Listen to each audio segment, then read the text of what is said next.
It's Transformers 96 here at the end of the video review. This time we have the Star Wars Disney Store exclusive Elite Series Darth Maul figure. Let's go over the package here. As you can see, I do have one mint. When I got this, I really liked the look of him in package, and because of his colors, he matched the package really nicely. And just in general, I like the design of the package, so I did decide to keep this mint and buy another one because he was and is still in stock on DisneyStore.com. So yeah, as you can see, this is how he's going to look inside the package.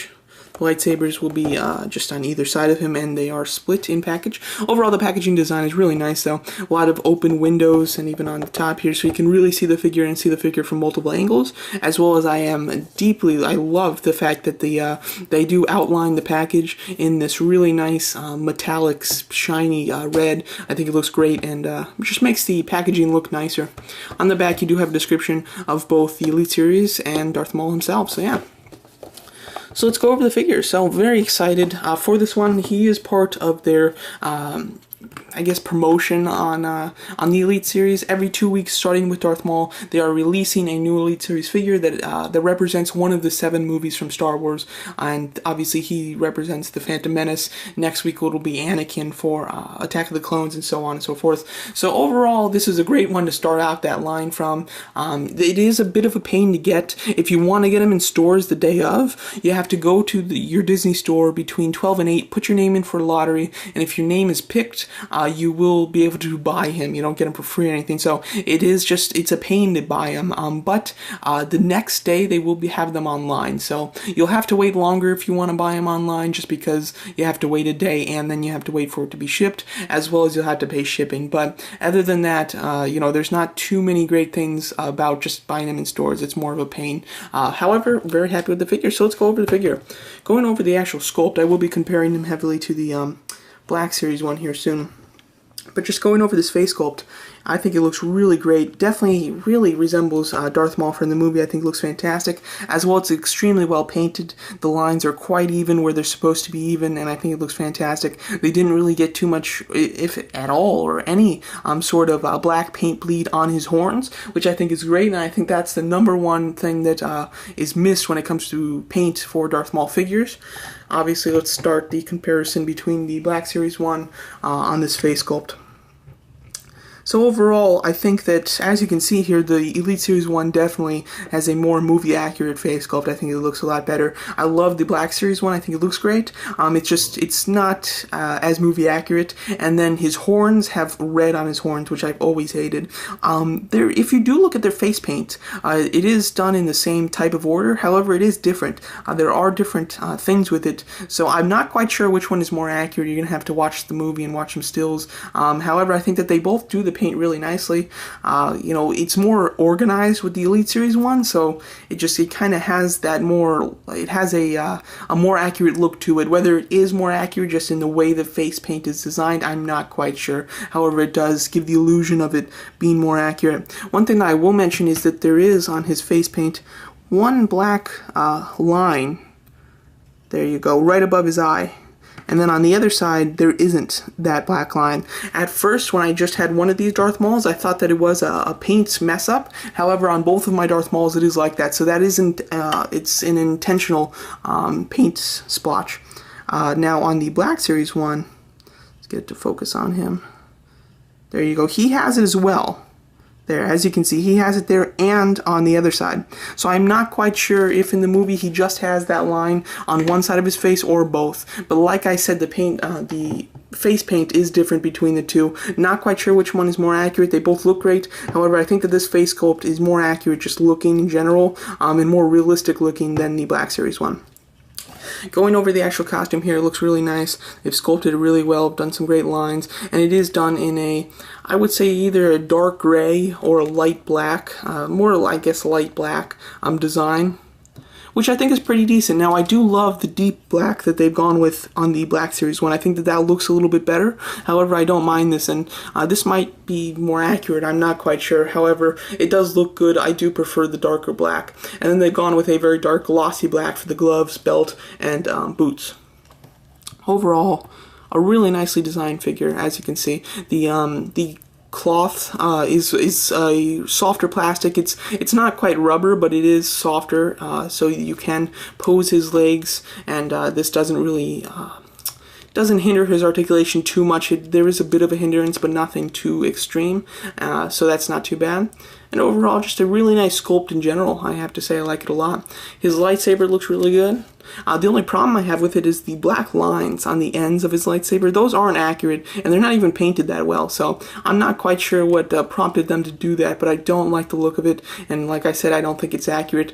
With the actual blade itself, they did go with just a plain red on the stick. They didn't do translucent. They didn't do like any sort of texture in it to make it look like it's igniting or anything like that. So overall, a lot of people I can see not liking this. However, for me, I don't really mind it too much. I'm not, I don't really have a preference between just a flat color and translucent. I think that they both look good. I do like it when they do texture in some like igniting layering on it. I think that looks really nice. However, I have to say it is pretty rare to see that happen. So overall, I think that the lightsaber is quite good. It can be split in two, and one of the blades will have a what do you call it? It's a peg on it that goes into the hole on the other blade. So yeah, overall it does really nicely. He can hold it with both hands. Of course, both of his hands are sculpted for holding the lightsaber.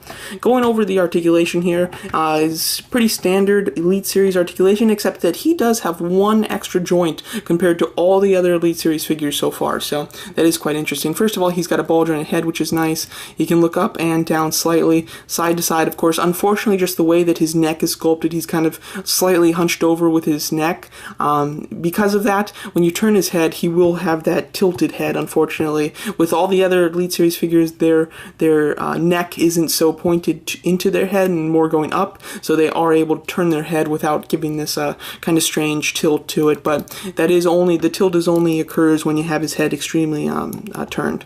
Then he has ball hinge shoulders, hinge at the elbow. The elbow hinge is, a little less than 90 degrees, which usually the Elite Series figures can do a full 90 degrees. It's just because of how the upper arm is obviously sculpted much wider and thicker because it is the extra fabric there. Then he has a swivel at the wrist, swivel at the waist, ball jointed hips, hinge knees, which work really well, full 90 degrees. And then he has a hinge, and while all the other Elite Series figures just swivel at the ankle, he also pivots, and he pivots really well too. So this is an extremely nice joint, and it allows you to do wide stance poses with Darth Maul with having his feet flat on the ground, which is fantastic. Something that I really wasn't expecting from the Elite Series, and yet they delivered on this figure, so really cool. I hope that this becomes a more standard joint for them. That would be wonderful. One thing also to mention is that his arm, or his hand, is at an angle, which is really cool. They didn't just sculpt his hand right here, so the lightsaber would have to be just going, in this way. They did sculpt it so that his hand was a little bit pivoted down, so that he can hold his lightsaber at more of an angle, which is more natural and realistic looking, and I think looks so much better. So really, round of applause to that company for thinking of doing that, because that looks so good. And most companies just have them with the regular like this instead of tilted, like they decided to tilt it. So happy about that. On his back, of course, you can see the screws. This is something that a lot of people don't like from the Elite Series. However, it doesn't really bother me. I don't display my figures, back facing me for obvious reasons, and I really just don't look at the back of my figures very often either. So it's something that's, annoying, and I can see a lot of people disliking that, but it doesn't really bother me in the long run. It's really not too annoying for me. So it is something to note, but nothing too bad. His articulation, obviously, with the Elite Series, just in general, I really want to start getting Elite Series figures to have a swivel at the elbows or at the biceps, because obviously without that he can't hold the lightsaber with two hands, and all the figures that come with guns can't hold their guns with two hands, which is unfortunate. However, I think that, it's not super needed. Like, I consider this Elite Series as more, having enough articulation to get them in really cool stances, but not to do dynamic posing with. I consider the dynamic posing to be the Black Series specialty. If these guys had just as good of articulation as Black Series, there would be no reason to buy the Black Series figures. So I really do hope we start getting a swivel at the elbow, but for now, it's fine. Let's go over some size comparisons. Alright, so of course we have the Elite Series Darth Maul in the middle, and on his left we have the Black Series one, and on his right we have the Elite Series Kylo Ren. So as you can see, he is quite short for the Elite Series. He's just a tad bit taller than the Black Series one, and then he's quite a bit shorter than Kylo Ren. Now obviously Ray Park and the character of Darth Maul is a short character, so it makes sense that he should be shorter. However, this seems to be a big difference to me. Now I do have his legs spread out just a bit, so if they were in closer, this wouldn't be as big of a difference. However, it is still quite a big difference, so I'm not quite sure how accurate this is. I believe Ray Park is like a 5'9", and I don't know how tall Kylo Ren is, but this does seem to be too much of a difference, so I think that either they've done Darth Maul too small, or they've done Kylo Ren too large. It might be a combination of them both. However, they do still look good together. They look like they come from the same series. They don't look like they are, two different series of figures, so it's not a huge difference, but it is something to note. Now, Stormtrooper isn't as tall as Kylo Ren, so he looks more in line with the Stormtrooper, and then the Rey figure from the Elite Series is just under Darth Maul's height. So I think that with Kylo Ren he looks a bit strange, but with everybody else he is more in scale, I would say. So I might think that the scale might have the problem with the scale might be due to Kylo Ren's size. I think that he might just be a little bit too big for the Elite Series. However, he does look great with all of the other Siths. Alright, so aside from the lightsaber, he does come with this standard base that the Elite Series figures come with. It's a base that I don't really like, and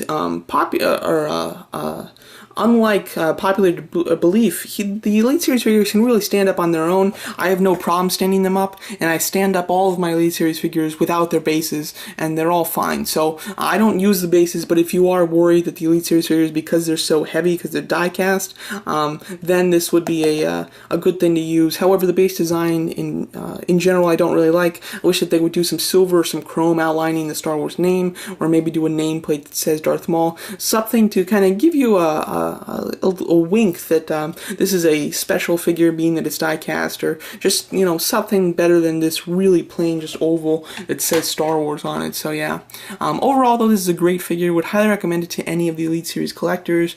He's got slightly better articulation than your average Elite Series figure, which is really cool. I really hope that they continue with that trend of giving us, slightly better articulation, or a figure here and there that needs a point of articulation, and then they end up giving it to them, even if it's not in their standard of articulation. Because the pivot on the ankle, if I had to pick one figure that it would go to out of the Elite Series figures, I think Darth Maul would be the one that needs it, because he's just such a dynamic character, and wide stances are definitely going to be what you're going to want to pose him in. So I think that in choosing who to give that ankle pivot to, they've done a wonderful job by selecting Darth Maul for that. So overall, a great figure. Would highly recommend it, and you can still get it online at the moment. With shipping, it's like $33.